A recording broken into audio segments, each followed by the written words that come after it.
Eso lo llamamos, esos aminoácidos que no tenemos la capacidad de sintetizar, es lo que llamamos esenciales. ¿Por qué son esenciales? Porque es esencial que los adquiramos por la dieta, porque no los podemos sintetizar. ¿Cuáles son esos aminoácidos? Esos aminoácidos son la metionina, la leucina, la isoleucina, la lisina, la la treonina está aquí 2 veces, la treonina, la fenilalanina. Con la tirosina pasa algo. Si yo consumo suficiente fenilalanina, la podemos sintetizar a partir de la fenilalanina, pero dependo de tener disponible fenilalanina para poderla sintetizar. Si no, también lo debo consumir. Triptofano, la treonina ya está, y la histidina. La cisteína, el ser humano tiene la capacidad de sintetizarla, pero los cochinitos, los chanchitos cuando son bebés, no tienen la capacidad desarrollada para poder decir, no tienen las enzimas para poderlo sintetizar. Entonces, en las dietas es importante suministrárselo para su desarrollo. También por el cochinito y cuando sea adulto pueda producir su cisteína, que esté lo suficientemente maduro. El resto de los aminoácidos los consideramos aminoácidos no esenciales. ¿Por qué? Porque ellos sí los podemos sintetizar. Ya nosotros vimos ayer cómo podemos sintetizar la glutamina, cómo podemos sintetizar el glutamato y cómo podemos sintetizar las paraginas, el aspartato. La alanina también, les vimos cómo la podíamos sintetizar a partir de qué la sintetizábamos. O piruvato. Del piruvato, ¿ok? Por amilación del piruvato. Glicina, prolina. Aquí sí me rajo, no sé lo que dice. Vamos a darle aquí a la alanina, paraquina, aspartato, asparagina, tirosina, glicina, prolina, glicina, serina. Sí, porque la serina sí la podemos sintetizar.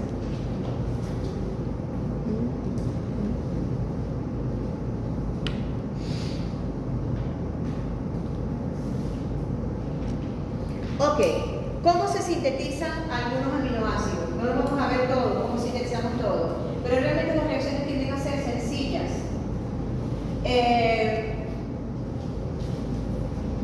Nosotros trabajamos ayer bastante con nuestro glutamato, que es el que tenemos aquí, GLUT.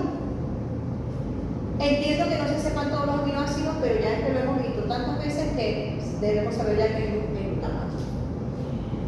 El oxalacetato, a través de un proceso de transaminación mediado por el glutamato, me va a producir aspartato. Cuando yo digo mediado por el glutamato, porque el glutamato en este caso va a ser el donador del grupo amino. Como el glutamato es donador, transportador del grupo amino, es uno de los aminoácidos que más tenemos nosotros abundantes en el cuerpo, en el organismo. Todos los mamíferos. Cuando este glutamato donaba un grupo amino, se convertía en el alfa-cetoglutarato. Esto es algo que tenemos de la clase de ayer. Esto lo hacemos a través de una enzima que es una deshidrogenasa y una transaminasa. Tenemos 2 enzimas, una deshidrogenasa y una transaminasa. Lo vamos a convertir en aspartato y este aspartato es nuevamente transaminado, aquí dice glutamato, y ese glutamato nuevamente en vez de ser del grupo amino se convierte en alfa-glutarato y ese aspartato con ese grupo amino se convierte en asparagina. Quiere decir que la única diferencia que tengo yo entre el aspartato y la asparagina es que simplemente la asparagina tiene un grupo amino más. ¿Ok? Y eso ocurre a través de una transaminasa. Luego tenemos, en este caso, la producción de la glutamina y esa la vimos ayer, simplemente es un recordatorio. El glutamato puede formar glutamina también por un proceso de transaminación, pero en este caso tenemos consumo de ATP. Esta reacción es catalizada por una misma enzima que es la glutaminosintasa. ¿Ok?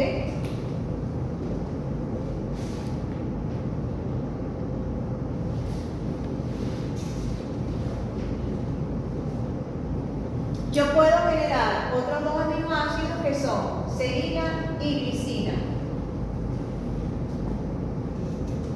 a través, en este caso, del fosfoglicerato. Fíjense que en este caso El glicerato no es otro aminoácido.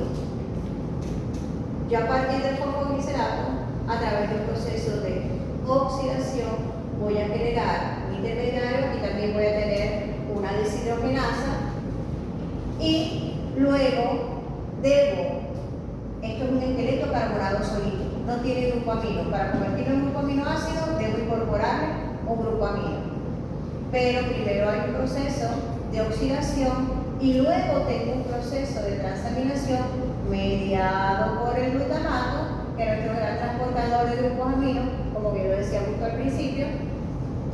A través de una transaminasa genero otro intermediario que luego es transformado a través del proceso de hidratación en serina.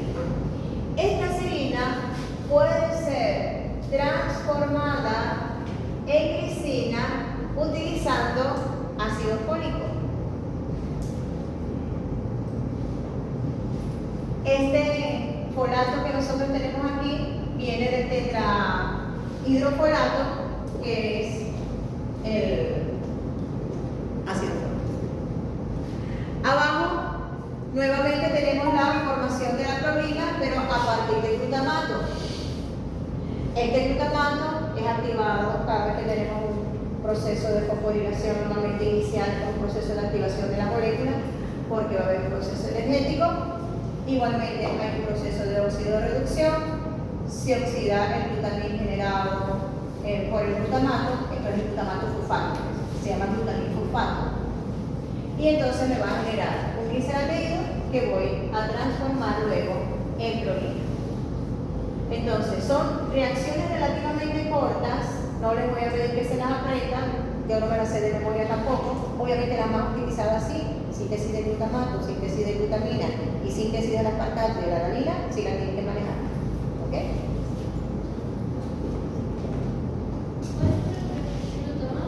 Glutamato, glutamina, aspartato y la alanina. Que la alanina la estamos manejando desde el metabolismo de carbohidratos. Ok. Estas son las reacciones más sencillas. El resto de los aminoácidos los podemos generar, pero las rutas metabólicas son extremadamente largas. Pero sí tenemos la capacidad de sintetizarlos. Ok, fíjense lo que habíamos dicho inicialmente. Los aminoácidos que no utilizo para la producción de energía, yo los puedo utilizar para síntesis proteica, es lo primero que ya ustedes deben manejar, pero también lo puedo utilizar para construir otras macromoléculas que son necesarias para nuestro cuerpo. La glicina la utilizo para generar la porfirina, que son los anillos estructurales donde está el hierro, que me van a formar los grupos hemos de la hemoglobina y de la mioglobina. Lo que pasa es que la mioglobina tiene menos que la hemoglobina, pero es el mismo grupo hemo. Y también de los pigmentos biliares, dentro de las sales biliares también utilizamos porfirinas. La arginina es el precursor del óxido nítrico. El óxido nítrico es un mediador, funciona casi como hormona, es un mediador de la neurotransmisión, es un vasodilatador, tiene muchas funciones en nuestro cuerpo y es un derivado directo de las paraginas. La reacción para generar óxido nítrico son como dos reacciones nada más, que es una modificación de las paraginas. El nitrógeno que viene del óxido nítrico proviene de las paraginas, de la arginina. La tirosina la utilizo para muchos elementos. La puedo utilizar para sintetizar a través de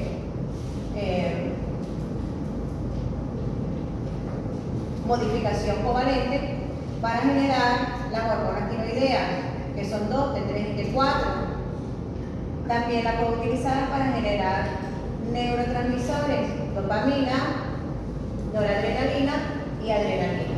También la modificación que sufre es muy poquita, son unas sustituciones porque estos son neurotransmisores muy pequeñitos. La glutamina la genero, y ayer lo mencionaba, para producir el GABA. El GABA, ácido aminobutírico, es un bloqueador neurológico.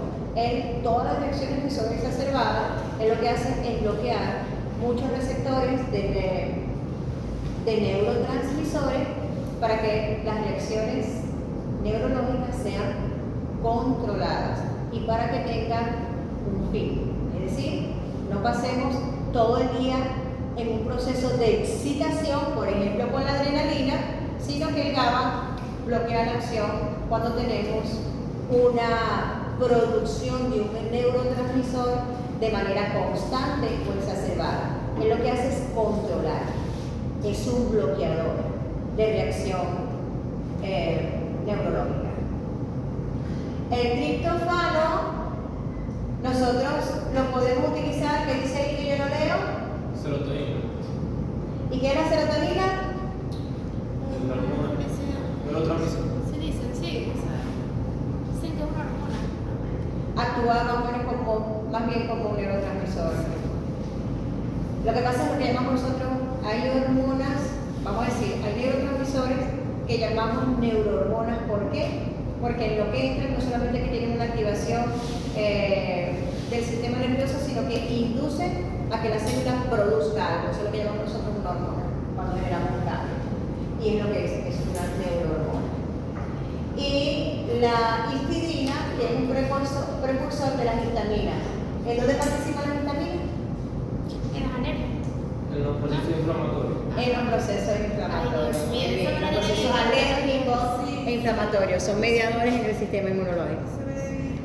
Ok, entonces fíjense en todos los lugares que utilizamos nosotros los aminoácidos. Entonces, realmente la última finalidad de un aminoácido es generar energía. Pero cuando estamos en músculo necesitamos energía y no hay glucosa, y no hay de dónde sacar glucosa, pues se acabó el glucógeno, echamos mano de la proteína, el cuerpo. Mientras llega el ácido graso que está allá en los adipocitos.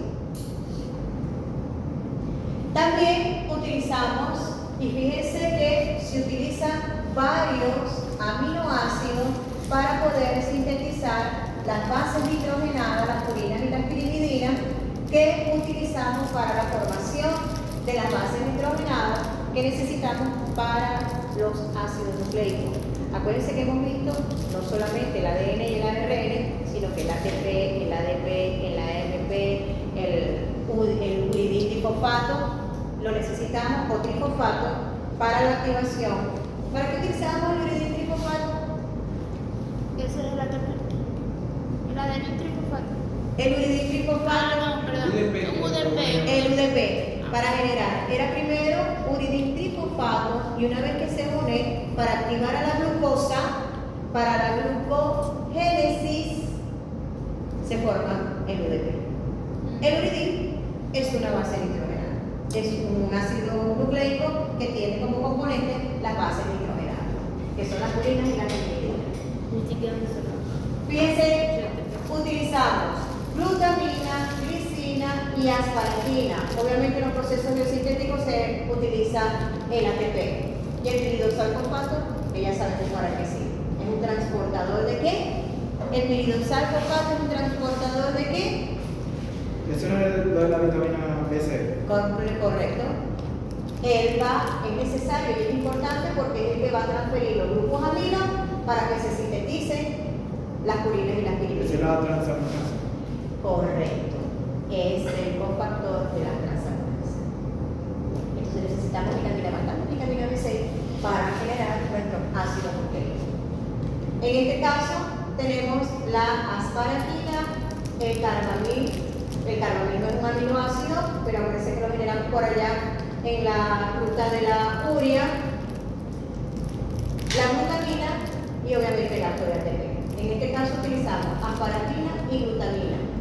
En lo que nos ayuda a nosotros, el amonio, es para formar el carbamil. Acuérdense que nosotros vimos la formación del carbamil ayer. Ese carbamil se forma por la condensación de un dióxido en forma de bicarbonato con el grupo amino. Es lo que me va a formar el carbamil. Necesario para fabricar las pirimidinas. Yo le puedo preguntar, por ejemplo, ¿por qué es importante el piridoxalfosfato? Ya saben en todos los niveles que está actuando, pero principalmente es el cofactor de las transaminasas. Esto es para todo lo que nosotros podemos utilizar los aminoácidos. Y nosotros vimos, y quiero que estén pilas con eso, nosotros vimos para los carbohidratos cómo podíamos obtener glucosa de forma exógena y endógena. De forma exógena era a través de la dieta. Y de forma endógena teníamos dos grandes procesos que eran la gluconeogénesis y la glucogenólisis. Lo obteníamos en un caso de glucógeno y en el otro caso simplemente la sintetizábamos a partir de otros elementos. Aquí hemos visto más o menos lo mismo y no quiero comiquitas para el examen. Cuando yo pregunte de qué manera puedo obtener yo aminoácidos. La vía exógena es por la dieta y la vía endógena yo puedo sintetizarlos y puedo obtenerlos por digestión intracelular. Es decir, por el reciclaje que hago yo de las proteínas que ya no voy a utilizar más. Ese es el esqueleto carbonado. No, eso es lo que vamos a ver ahora a continuación, que es la digestión de las proteínas. Proceso de proteólisis, pero intracelular. Yo tengo una proteólisis que hago en digestión. Agarré mi alimento, me lo comí y le extraje los aminoácidos que tenía en sus proteínas. Pero eso pasa a célula y construye proteínas. Esas proteínas que yo construyo, hay unas que voy a utilizar casi siempre, sobre todo las estructurales, pero hay unas que no voy a utilizar más. Gracias. Hicieron los ojos así. Esas proteínas que no voy a utilizar más, las voy a digerir. Y esos aminoácidos que están constituyendo a esa proteína, los voy a reutilizar, porque los voy a liberar en el citoplasma. Y yo no dije otra célula. La misma célula la puede digerir. La célula tiene un proceso de marcaje de las proteínas que yo no voy a utilizar. Hay un mecanismo de señalización. Estoy buscando los marcadores a ver cuál escribo, porque siempre estoy hablando en el mismo plan. Se me van acabando en el transcurso de ¿qué? Hacen un proceso de marcaje y entonces se digieren. Cuando son partículas muy grandes, porque por ejemplo, las mitocondrias se dañan, entonces se realiza como se envuelve a esa mitocondria en una vacuola de digestión, en un gran lisosoma, y entonces las proteínas se digieren, y entonces los aminoácidos son liberados al citoplasma. Entonces,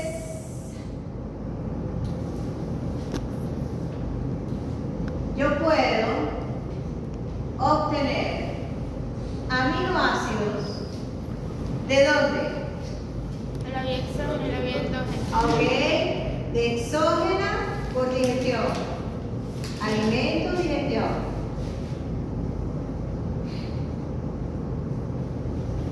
Estudiense la digestión. El proceso. Este no sirve. O sea, las enzimas que actúan. Las enzimas que participan. ¿Quién sale en el estómago? Vamos a ver si sí. Y por vía endógena, sí, este sí.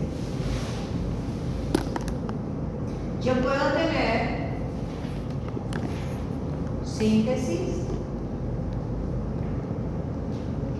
a partir de algunos aminoácidos esenciales.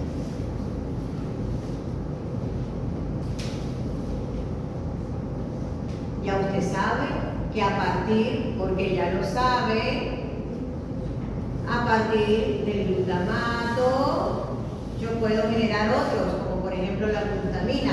Él es un aminoácido, pero a partir de él yo puedo generar, por ejemplo, glutamina. Si yo utilizo glutamato y utilizo, por ejemplo, el oxalacetato, yo puedo generar aspartato.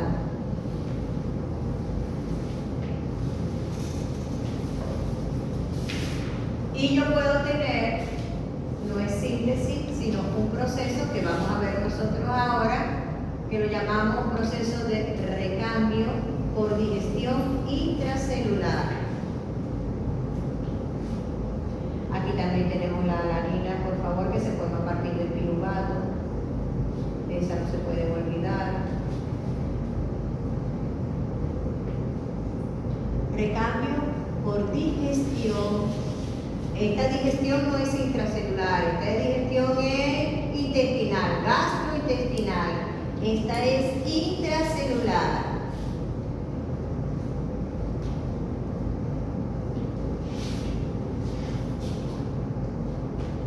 ¿Ok? Por ejemplo, me está atacando una bacteria. Ay, viene el macrófago y se la come. ¿Va a desperdiciar el macrófago las proteínas que están dentro de la bacteria? No. Las degrada y libera los aminoácidos de su citoplasma. Y si lo necesita para fabricar algo, los utiliza. Si no, se van a descarte. ¿Cómo van a descarte? Utilizo la cadena carbonada y el amonio me lo llevo. Ya saben cómo es. Ya no quiero comiquita. Esta digestión intracelular, con su permiso, me hacía muchas fotocopias de clase de posgrado. Y esos alumnos de posgrado no preguntan nada, y entonces es clase.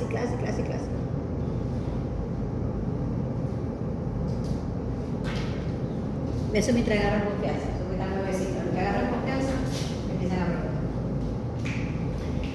Esta digestión intracelular se puede realizar de varias formas.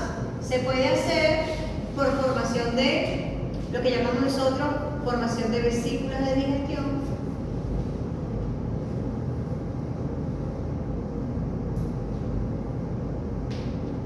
Y a través de una estructura intracelular que no necesita formar vesículas de digestión que llamamos proteosomas. Realmente esto se llama complejo ubiquitín proteosoma. Ya van a ver por qué se llama ubiquitín. Ese ubiquitín no era de la cadena transportadora. La ubiquitín. Ah, no. Este ubiquitín es distinto. Aquella era ubiquinona. Ubiquinona, se parece. La ubiquinona es de carácter lipídico.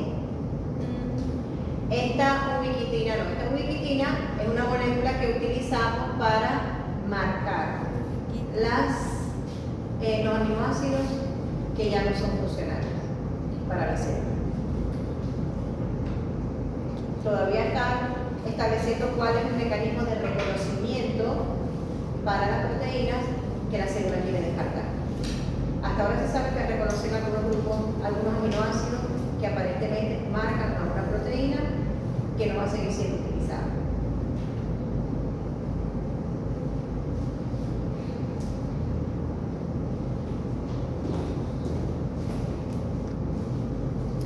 Entonces fíjense aquí,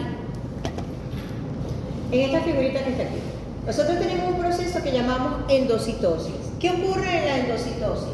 Yo tengo unas partículas que pueden estar fuera de la célula, más o menos lo mismo ocurre, cuando eso de fagocitosis. Pasa que hay muchos mecanismos intracelulares que no son iguales. ¿Por qué? Porque en la endocitosis, los procesos que están, en la fagocitosis, los procesos que están involucrados requieren que la maquinaria del citoesqueleto esté muy activa y tiene unos mecanismos de señalización mediante los cuales se activan. Pero el proceso de digestión es lo que es similar. Yo puedo tener partículas extracelulares que la célula puede tomar, puede captar. No es que las capta de la nada, no. Es que la célula tiene algunos receptores a nivel de membrana que reaccionan con estas partículas y se produce el proceso de invaginación. Este proceso de invaginación en muchos casos está mediado por unas proteínas que se llaman caveolinas. No les voy a exigir que se aprendan el mecanismo. Pero esas caveolinas se unen aquí a la membrana e inducen ese proceso de invaginación, que se haga la bolsita. Y al hacerse la bolsita, lo que se crea es como una vesícula que aquí al final se va a cerrar. La membrana, por ser lipídica, por tener una membrana lipídica y una región hidrofóbica, ella solita se autoensambla y se cierra. Esa vacuola que se genera con esas proteínas internas, fíjense que esas proteínas están como unidas a sus receptores, se unen a una vacuola digestiva, o lo que llamamos nosotros un lisosoma. ¿Qué tiene el lisosoma? Proteasas, puras proteasas, que actúan en medio ácido. Acuérdense cuál es el efecto del ácido. El efecto del ácido es romper esa configuración terciaria que trae la proteína para que queden expuestos los enlaces peptídicos. Y entonces actúan las proteasas y se pueden liberar los aminoácidos. Hay un proceso de digestión. Se pueden liberar los aminoácidos, acuérdense que las membranas son permeables a los aminoácidos, pero otros también pueden ser liberados si voy a excretar. Ese es su mecanismo. Aquí tenemos un mecanismo mediado por las proteínas que acabo de nombrar, que son las encargadas de formar las caviolas, que son las caveolinas, y hay otro que está mediado por clatrina, que es un proceso diferente, pero también de endocitosis. Simplemente las proteínas que están involucradas en el proceso de activación de la formación de esta vesícula son distintas, porque responden a señales diferentes, una manera de reaccionar de la célula ante señales externas. Pero en ambos casos, lo que le va a decir a la célula es que debe generar una vacuola de ingestión que posteriormente se va a unir a una vacuolita de digestión que son los lisosomas para digerir las proteínas que están allí.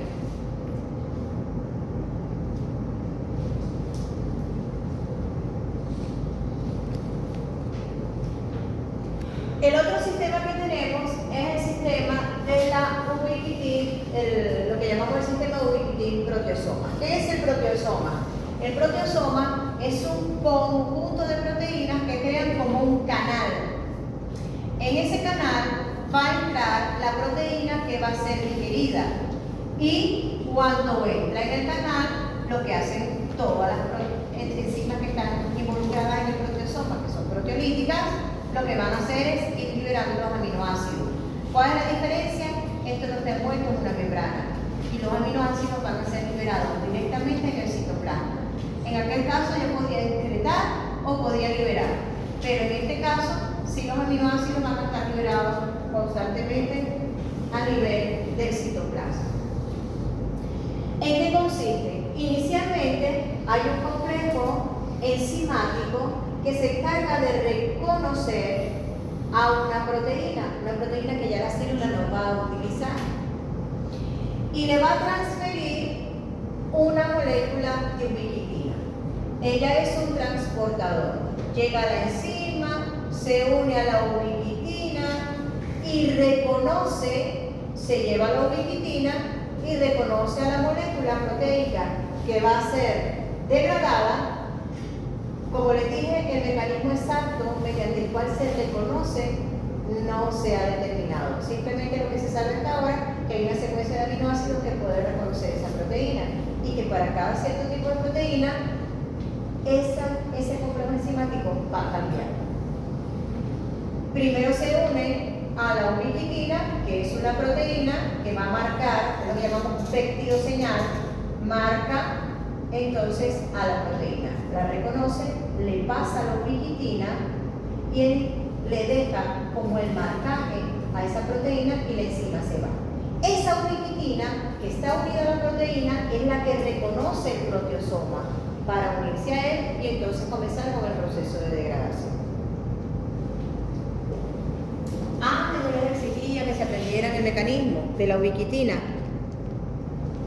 pero por lo menos que tienen que saber ahorita que es un complejo proteico, complejo enzimático, que primero une la ubiquitina, luego reconoce a la proteína que quiero degradar, le transfiere la ubiquitina y así la proteína queda marcada. ¿Con qué? Con esa ubiquitina. ¿Quién reconoce a la ubiquitina? El proteosoma.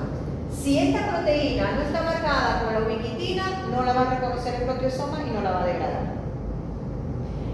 ¿Qué ventaja tengo yo con este complejo? Bueno, que realmente estoy librando de una manera mucho más sencilla a la proteína.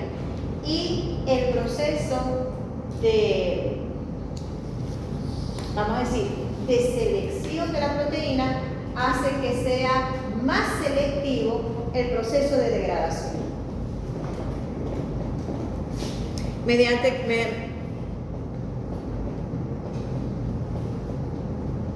En este caso, son partículas que puedo tener yo por fuera. O como les dije en el caso de los macrófagos, que hacen más o menos el mismo sistema. ¿En qué sentido hace el macrófago? Por ejemplo, viene, reconoce a una bacteria, genera primero lo que es el fagosoma y luego lo unirá a una vesícula digestiva. Es lo que quiere decir el proceso de fagocitosis.